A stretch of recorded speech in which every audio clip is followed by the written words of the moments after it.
Right ఇక details చూద్దాం. Deputy CM Pawan Kalyan రెండవ రోజు పిఠాపురంలో పర్యటిస్తున్నారు. ఇవాళ పలు అభివృద్ధి కార్యక్రమాలకు ఆయన శంకుస్థాపనలు చేయనున్నారు. ముందుగా గొల్లప్రోలు ప్రాంతంలో ఇళ్ల స్థలాలను పరిశీలిస్తారు. అనంతరం ఉదయం 10 గంటలకు పోలీసులతో శాంతి భద్రతల అంశాలపై చర్చిస్తారు. తరువాత మధ్యాహ్నం 3 గంటలకు కాకినాడలో రంగరాయ్ మెడికల్ కాలేజీలో పలు అభివృద్ధి కార్యక్రమాలకు శంకుస్థాపన చేయనున్నారు పవన్.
డిప్యూటీ సీఎం పవన్ కళ్యాణ్ రెండవ రోజు పిఠాపురంలో పర్యటిస్తున్నారు. ఇవాళ పలు అభివృద్ధి కార్యక్రమాలకు గాను ఆయన శంకుస్థాపనలు చేయనున్నారు.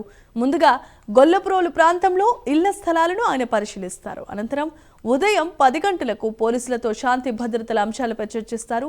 తర్వాత మధ్యాహ్నం 3 గంటలకు కాకినాడలో రంగరాయ్ మెడికల్ కాలేజీలో పలు అభివృద్ధి కార్యక్రమాలకు శంకుస్థాపన చేయనున్నారు.